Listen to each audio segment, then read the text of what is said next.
David Black habite au Garden State, aux États-Unis, et il a beaucoup fait parler de lui en 2015. Alors qu'il se rendait chez lui en voiture après une journée de travail, il avait aperçu dans les bois ce qui s'apparentait à un lama, mais il n'était pas bien sûr de ce qu'il voyait. En effet, l'animal qui suscitait son attention avait une allure étrange, et David Black, cédant à la curiosité, était descendu de son véhicule afin de le photographier et de l'identifier. Mais aussitôt, selon ses déclarations, l'animal a déployé ses ailes et s'est envolé au loin. Mais la fuite de cette créature bizarre n'a pas empêché David Black de la photographier.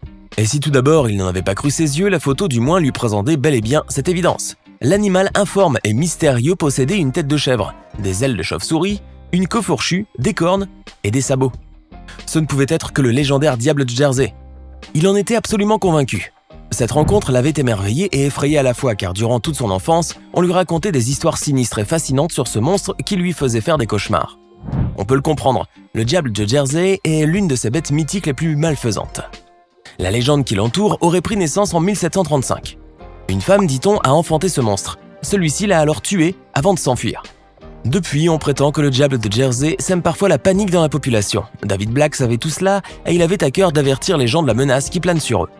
Il a donc alerté les habitants de sa ville et a même reçu l'attention sérieuse des médias. La chaîne ABC News l'a interviewé, et ce fut une occasion pour lui de répéter que le diable de Jersey, qu'il a vu de ses propres yeux, pourrait arracher les enfants des berceaux et voler des âmes, si la population ne se mettait pas vite à l'abri. Mais la population, loin de s'inquiéter de la créature démoniaque, s'est ouvertement moquée de lui, le traitant de fou, de superstitieux et d'illuminé. Mais David Black, en lanceur d'alerte qui se respecte, n'en a pas démordu. Et s'il s'est heurté à l'incrédulité des gens, il n'en avait pas moins les meilleures intentions du monde. Et d'ailleurs, personne ne pourrait le faire changer d'avis sur ce qu'il a vu. Le fameux diable de Jersey. Anciennement, dans les peuples d'Europe centrale et orientale, la croyance en l'existence des vampires était sincère. En effet, les populations slaves étaient convaincues que ces méchantes créatures se nourrissaient à la nuit tombée de l'essence vitale des autres êtres. Selon ces croyances, les personnes qui ont mis fin à leur jour, qui ont pratiqué la sorcellerie, qui ne sont pas baptisées ou qui ont commis des crimes sont le plus susceptibles de devenir des vampires après leur mort. Leur esprit malfaisant s'empare de leur corps en décomposition. Ces populations en avaient très peur et elles tenaient beaucoup à s'en protéger. D'autant plus que dans leurs croyances, les vampires ne craignaient pas la lumière du jour. Pour reconnaître un vampire, ces gens s'y prenaient d'une seule façon. Ils déterraient le cadavre et évaluaient sa décomposition. Les cadavres en bon état étaient les plus suspects. Et comme ces gens ne savaient pas que le sang s'accumulait naturellement dans certains endroits à cause de la pesanteur, formant des taches rougeâtres, ils pensaient que le défunt se gorgeait de sang les nuits précédentes. Alors il fallait le purifier. Pour ce faire, rien de plus simple, il fallait enfoncer un pieu en bois dans le corps du défunt. Ils étaient sûrs que ce procédé chassait définitivement l'esprit malfaisant à l'origine du vampire. Si un autre venait à les menacer, ils auraient toujours recours à l'ail, au crucifix et à l'eau bénite, dont l'efficacité était avérée. Mais il est plus vraisemblable que ces peuples aveuglés se rendaient surtout coupables de profanation en troublant le repos des morts et en mutilant les cadavres. Aujourd'hui, le mythe des vampires, enrichi par la littérature, reste très populaire. Mais heureusement, on ne vient plus poignarder les morts dans leur tombe. Les guerres indiennes qui ont opposé les Nord-Amérindiens et les colons européens ont été le théâtre de toutes les atrocités comme vous savez. Et au plus fort de l'hiver, la neige et la famine ont souvent rendu la vie insupportable à tous les belligérants. Dans ces périodes austères, il n'était pas rare d'observer que certains, pour survivre, avaient recours au cannibalisme, et cette pratique immonde devenait de plus en plus fréquente. Les autochtones qui occupaient les terres du Canada et des États-Unis et qu'on appelle le peuple algonquien en étaient préoccupés, et il fallait réfléchir à un moyen de réfréner l'anthropophagie au plus tôt. Or, pour amener un changement d'habitude, même extraordinaire, il fallait susciter l'effroi. Ces peuples ont donc fait courir le bruit qu'il existait une créature véritablement démoniaque appelée Wendigo. C'est simple, ce démon à la peau noire, hideux, décharné, qui dégageait une odeur de pourriture atroce, était un assemblage de toutes les monstruosités possibles. Il tuait et dévorait des hommes, des femmes et les enfants. Et il était particulièrement cruel avec ceux qui mangeaient la chair humaine. Cette légende mise en circulation a eu le don d'effrayer les esprits les moins résistants et les plus crédules. Et on peut imaginer que pour un temps, l'anthropophagie n'était plus un problème préoccupant. Cependant, le mythe de ce monstre n'est pas tombé dans l'oubli. Il a continué depuis ces sombres époques à hanter l'imagination des communautés. Avec les siècles, la légende de l'existence du Wendigo a acquis une importance plus que mythologique. En littérature psychiatrique, on parle de la psychose du Wendigo pour désigner chez les criminels et les aliénés les tendances au cannibalisme. Depuis votre plus tendre enfance, on vous raconte des histoires féeriques sur les licornes. Vous vous représentez ces animaux fabuleux comme des créatures enchanteresses, et quand vous étiez enfant, votre vœu le plus cher était de savoir qu'elles existent bel et bien. Comme vous aimez les licornes, vous connaissez beaucoup de choses à leur propos. Ainsi, vous savez que ces créatures mythiques sont très présentes dans l'imaginaire occidental depuis le Moyen-Âge jusqu'à la Renaissance, qu'on achetait et vendait leurs cornes, qui étaient en réalité des dents de narval, un poisson vivant au pôle Nord. Vous savez aussi que ce sont des créatures dont la légende est extraordinairement riche et variée. Un jour, par hasard, vous vous êtes aperçu que votre rêve d'enfant était exaucé. En effet, vous avez lu plusieurs articles très sérieux qui attestaient l'existence des licornes dans la préhistoire. Des scientifiques russes ont trouvé et examiné un crâne bien conservé au Kazakhstan appartenant à un animal connu sous le nom de licorne de Sibérie. Et cette étude a permis d'établir un détail nouveau. Ces animaux ont, pendant un certain temps, cohabité avec les humains.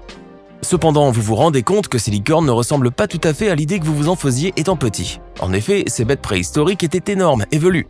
Elles ressemblaient à des rhinocéros et avaient le pelage d'un bison. Elles étaient au moins 2 fois plus grandes que les rhinocéros et leurs cornes composées de kératine pouvaient mesurer jusqu'à 1,5 m. Les fossiles de ces licornes ont été trouvés dans le sud de la Sibérie et les scientifiques supposent que cette zone était un abri contre les rigueurs climatiques. Mais cette petite découverte ne changera pas grand-chose dans votre façon d'imaginer les licornes.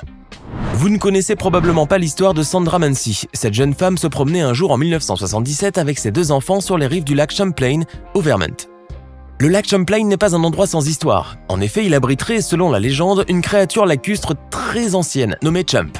Ce reptile marin, qui ressemblerait au plésiosaure, est évoqué dans les récits des autochtones depuis le début du XVIIe siècle. Sandra Mansi avait peut-être vaguement entendu parler de ces légendes, pendant qu'elle prenait du bon temps devant ce lac qui est à cheval sur les États-Unis et le Canada.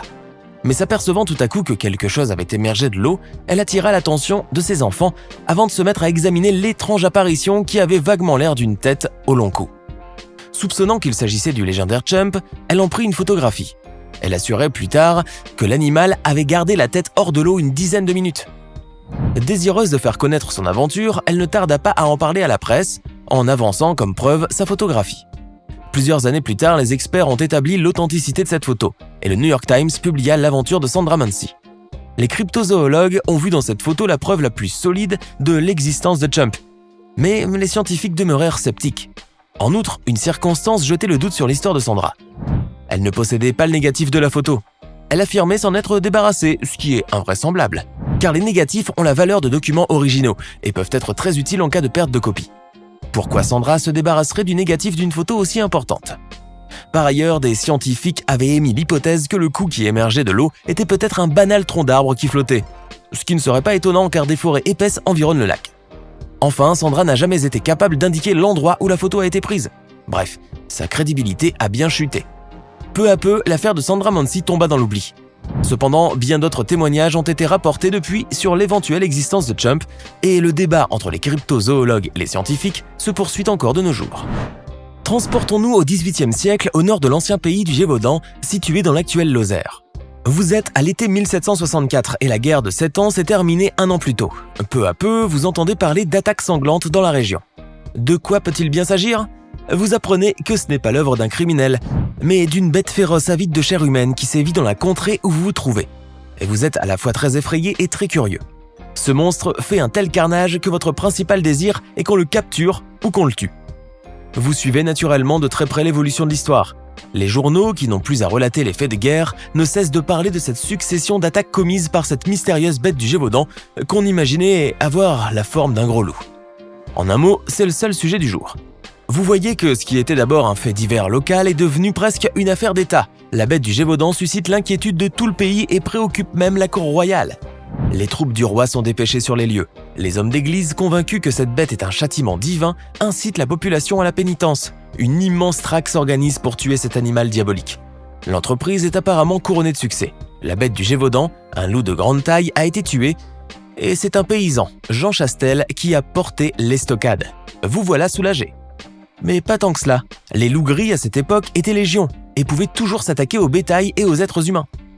Mais vous êtes néanmoins plus tranquille, car aucune attaque mortelle ne fut plus signalée dans le pays du Gévaudan depuis que Jean Chastel a tué l'animal. Imaginons qu'un jour, vous vous réveillez avec une étrange et irrésistible envie de chasser le doute sur un sujet bien particulier. En effet, vous tenez résolument à obtenir une réponse définitive à cette question. Les centaures étaient-ils bons ou méchants ? Ajoutons pour plus de vraisemblance que vous êtes ce qu'on appelle un amateur de cryptozoologie. Autrement dit, ce qui vous intéresse le plus, ce sont les créatures légendaires dont l'existence effective n'a pas été prouvée. Vous êtes naturellement avide de connaissances quand il est question de cryptides, c'est-à-dire d'animaux mythiques qui impressionnent l'imagination. Disons aussi que vous avez horreur de ce qui est ambigu et indécis. Vous voulez coûte que coûte savoir si les centaures sont bienveillants ou bien pervers. Vous occupez donc les bibliothèques, vous épluchez les épopées grecques, les ouvrages d'histoire universelle, les compilations mythologiques et peu à peu le sujet s'éclaircit et vous passionne. Et comme vous êtes patient et appliqué, vous récoltez des éléments de réponse satisfaisants et même exaltants. Car vos lectures vous ont surtout inspiré le plus vif enthousiasme pour Chiron, l'aîné des centaures, héros civilisateur renommé pour sa bravoure et sa science, l'éducateur de plusieurs guerriers et qui a été tué malencontreusement par Héraclès, un de ses disciples. Cependant, si votre question première n'est pas tranchée, et en vérité elle ne peut pas l'être, vous vous en apercevez avec un peu de déception. Si Chiron et Pholos par exemple sont de bons centaures, d'autres pour ne pas dire la plupart sont brutaux, méchants, violeurs et adorent s'enivrer. Quoique vous soyez un peu plus avancé qu'au début, néanmoins votre question reste ouverte. Voilà, c'est la fin de la vidéo. Dites-nous en commentaire laquelle de ces créatures mythiques vous fascine le plus.